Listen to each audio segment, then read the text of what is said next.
एक ऐसा प्लांट जिनके लीव्स थोड़े थिक होते हैं और राउंड शेप के होते हैं, साथ ही साथ इसमें बहुत अच्छा वेरिगेशन होता है, यानी कि फॉलिएज लीफ वाला ये प्लांट होता है जिसे बाल्फोर अरालिया कहते हैं।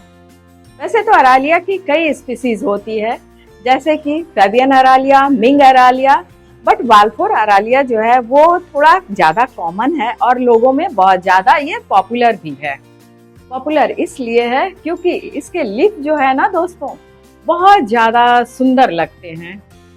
तो दोस्तों, आप सभी का स्वागत है हमारे चैनल सीजन विद जयश्री पर, जहां होती हैं प्लांट्स और गार्डनिंग की बातें।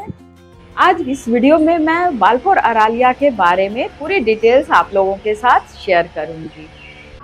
आपको हमारी वीडियो अगर अच्छी लगती है तो आप हमारी वीडियो को लाइक कीजिएगा, शेयर कीजिए, कमेंट कीजिएगा, और अगर आप चैनल पर पहली बार आए हैं, यानी कि पहली बार हमसे जुड़े हैं, तो हमारे चैनल को सब्सक्राइब भी कर लीजिएगा।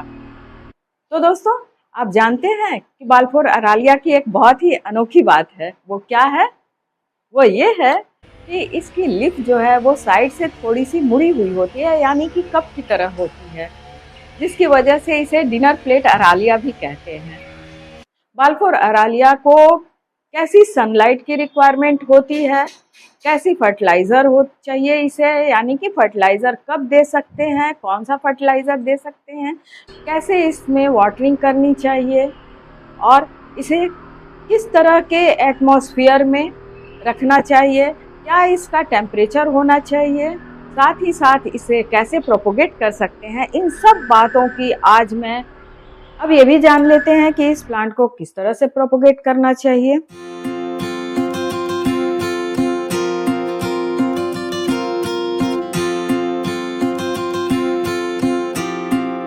इसे एक छोटी सी कटिंग से भी बहुत अच्छे से लगाई जा सकती है। देखिए, ये एक छोटा सा प्लांट है, मैं भी इसे कटिंग से ही लगाई हूँ। कटिंग से लगाना बहुत इजी होता है क्योंकि इसके स्टेम में ही रूट नॉट बने होते हैं। ये इस तरह से आपको दिख रहा होगा कि इस तरह से इसमें रूट नॉट होते हैं और यहीं से इसकी कटिंग करके लगाई जा सकती है। या फिर ये जो है ना, ये नीचे जैसे एक छोटा सा स्टेम निकल रहा है, इसे भी इस तरह से निकालकर बहुत आसानी से इसे लगाया जा सकता है। इसके नीचे की एक दो पत्तियां इस तरह से हटा दीजिए और फिर इसे बस ऐसे ही कहीं पे भी लगा दीजिए, ये बहुत अच्छे से लग जाता है।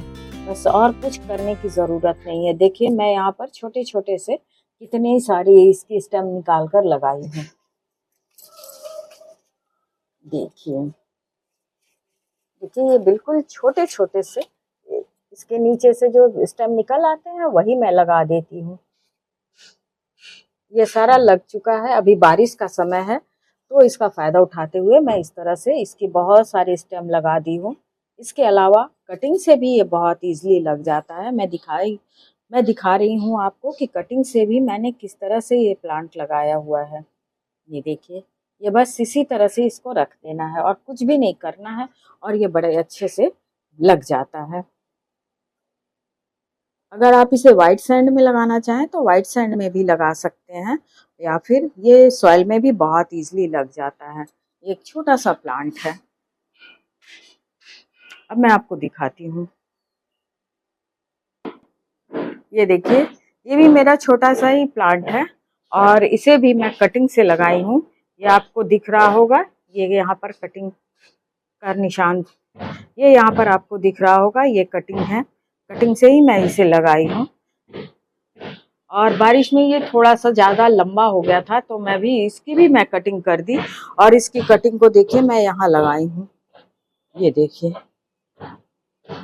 ये बहुत अच्छे से लग गया है। देख रहे हैं आप, इसमें नए शूट्स आने लगे, छोटे छोटे से क्यूट से लीव्स भी आने लगे हैं। ये देखिए, बस आपको कुछ भी करने की ज़रूरत नहीं है। इसकी कटिंग जो है उसको आप, इसकी कटिंग पे आप थोड़ा सा ऊपर एलोवेरा जेल लगा दीजिए और फिर इसे बस सॉइल में इस तरह से इंसर्ट कर दीजिए। ये बहुत अच्छे से लग जाता है। ये दूसरे प्लांट की कटिंग है ये, और ये देखिए आप, अरेलिया की कटिंग मैं दिखा रही हूँ आपको। देखिए कितने अच्छे से ये लग गया है।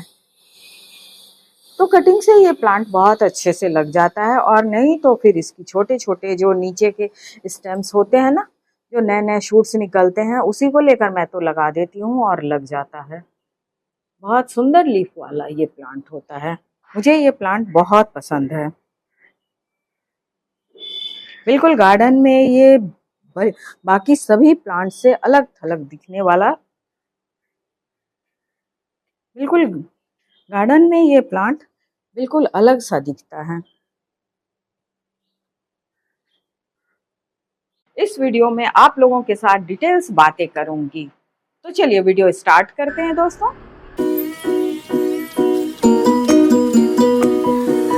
तो सबसे पहले तो मैं बात करती हूँ कि इस प्लांट को कैसे टेम्परेचर चाहिए। बाल्फोर अरालिया को 18 डिग्री सेल्सियस से लेकर 30 डिग्री सेल्सियस का टेम्परेचर अगर मिलता है तो वो इस प्लांट के लिए ज़्यादा सुटेबल होता है। इसके अलावा इस प्लांट को ना ठंडी हवा या अचानक टेम्परेचर चेंज से बचाना चाहिए। थोड़ी ह्यूमिडिटी भी इस प्लांट को पसंद है। अगर बहुत ज़्यादा ड्राई एटमॉस्फेयर मिलता है तो वैसी स्थिति में अरालिया के लीफ जो हैं वो येलो हो जाते हैं और फिर लीफ ड्रॉप हो जाता है। तो बहुत ड्राई टेम्परेचर से भी इस प्लांट को बचाना चाहिए। बहुत से लोग ये भी जानना चाहते हैं कि अरालिया प्लांट जो है वो इंडोर है या आउटडोर है। तो अगर आप आउटडोर में रहते हैं तो इस प्लांट को सुबह की बहुत ही छनी हुई धूप, हल्की धूप चाहिए। अगर इस प्लांट को एक जगह जहाँ की हल्की सनलाइट आती हो तो ये ज्यादा अच्छे से ग्रोथ करता है। इस प्लांट को ना बार बार जगह चेंज भी पसंद नहीं है, इसलिए एक जगह ही जहाँ इसे अच्छी छनी हुई धूप मिलती है वहीं इसे रखिए। इस प्लांट को इंडोर भी रख सकते हैं क्योंकि ये प्लांट जो है ना बहुत ज्यादा बुशी नहीं होता है, बिल्कुल लंबाई में ये बढ़ता है। अगर आपके कमरे में कॉर्नर में कम जगह भी हो तो ये प्लांट अच्छे से वहां सेट हो जाता है, क्योंकि ये घर के कॉर्नर में ना बिल्कुल लंबाई में ऊपर की ओर बढ़ता चला जाता है। और इसे हफ्ते में एक दिन की भी छनी हुई धूप आप दिखा देते हैं तब भी ये प्लांट बहुत अच्छे से हेल्दी बना रहता है, सरवाइव करता रहता है। क्योंकि इस प्लांट की खासियत है ना दोस्तों कि इसके लीफ पर जो साइड में ऑफ वाइट कलर की जो क्रीमी लेयर जैसी दिखती है ना, वही इसकी खूबसूरती है, और वही खूबसूरती इसे दूसरे सभी प्लांट से जो है ना अलग लुक देता है, बहुत ही ब्यूटीफुल लुक देता है। तो लोग इसे इंडोर रखना भी ज्यादा पसंद करते हैं। मिट्टी यानी कि परफेक्ट सॉइल। इस पौधे को ऐसी मिट्टी चाहिए जिसमें पानी बिल्कुल नहीं रुके, और इसके लिए एक बहुत ही अच्छा सा आपको सॉइल मीडिया तैयार करना होगा। इसके लिए आपको 50% गार्डन सॉइल ले लीजिए, 20% वर्मी कंपोस्ट या फिर काउडंग भी आप ले सकते हैं, और 30% कोकोपीट लीजिए। अगर कोकोपीट नहीं है तो आप वाइट सैंड भी ले सकते हैं। इसके अलावा आप चाहें तो इसमें कोकोपीट की क्वांटिटी कम करके और इसमें थोड़े से राइस हस्क डाल दीजिए, या फिर चारकोल का डस्ट डालिए, या फिर नीम की सूखी पत्तियों को डस्ट करके आप इसमें मिक्स कर सकते हैं। नहीं तो फिर सूखी राख भी जो होती है ना, वो भी आप इसमें मिक्स कर सकते हैं। इन सभी चीज़ों को अच्छे से मिक्स कर दीजिए। इसमें अभी कोई किसी भी तरह की फंगिसाइड डालने की रिक्वायरमेंट नहीं होगी, क्योंकि जब आप नीम की डस्ट डाल देते हैं ना, या फिर राख डाल देते हैं, तो फिर आपको फंगिसाइड की रिक्वायरमेंट नहीं होती है। पॉट का सिलेक्शन तो आपके ऊपर डिपेंड करता है। ये अगर टेराकोटा का हो तो सबसे अच्छा होता है दोस्तों, क्योंकि टेराकोटा पॉट जो है वो सभी प्लांट्स के लिए बहुत अच्छा होता है। नहीं तो फिर प्लास्टिक या फिर सिरेमिक, जो आपकी इच्छा हो, आप इस प्लांट के लिए रख सकते हैं। दोस्तों क्या है ना कि अरालिया जो है वो बहुत ही लो मेंटेनेंस प्लांट होता है। इस प्लांट को ज़्यादा केयर करने की रिक्वायरमेंट नहीं होती है। अगर आप इस प्लांट को ज़्यादा बुशी बनाना चाहते हैं तो साल में एक बार आप इसके ऊपर से प्रूनिंग कर सकते हैं, और प्रूनिंग करने का परफेक्ट टाइम होता है फरवरी। इससे क्या होता है ना कि इस प्लांट को एक कॉम्पैक्ट, अच्छा, सुंदर सा आकार दिया जा सकता है, जिससे यह देखने में थोड़ा सा बोनसाई की तरह लगता है। अगर आप इसके ऊपर से थोड़ी कटिंग करती जाएंगी ना तो ये बहुत अच्छा सा बोनसाई लुक वाला प्लांट भी दिखता है। सालों साल चलने वाला एक बहुत ही ऑर्नामेंटल प्लांट होता है ये। वीडियो के लास्ट में मैं आपको इस प्लांट की एक बहुत बड़ी खूबी भी बताऊंगी। अगर आपका प्लांट बहुत अच्छे से ग्रोथ कर रहा है तो इसे ज़्यादा कुछ रिक्वायरमेंट नहीं होती है। साल में एक बार इसको ऊपर से इस तरह से थोड़ी सी मिट्टी को कम कर दीजिए और इसी में थोड़ा सा फर्टिलाइज़र या कंपोस्ट जो भी आपको देना है आप दे सकती हैं। जैसे मैंने लिया हुआ है ये नीम की सूखी पत्तियां और चारकोल का डस्ट।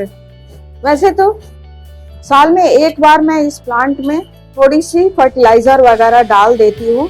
ये देखिए इसमें ये नीम लीफ ऐश है और vermi compost, charcoal dust, rice husk वगैरह मैं मिक्स करके इसमें इस तरह से ऊपर डाल दूंगी ताकि प्लांट जो है वो ज़्यादा हेल्दी बना रहे और इसकी ग्रोथ जो है वो बहुत अच्छे से होती रहे। और जब ऊपर से थोड़ी मिट्टी सूखी लगे तो आप इसमें वाटरिंग कर दीजिए। ज़्यादा वाटर की रिक्वायरमेंट नहीं होती है। आप अल्टरनेट डे भी वाटर करें तो बेहतर होगा। इस प्लांट की एक बहुत ही फायदेमंद बात यह है कि अगर इस प्लांट को घर के अंदर रखते हैं तो ये घर के अंदर के जितने भी टॉक्सिन्स है उसको अपने अंदर एब्जॉर्ब कर लेता है और घर के अंदर की हवा को बिल्कुल प्योर कर देता है, यानी शुद्ध कर देता है हवा को।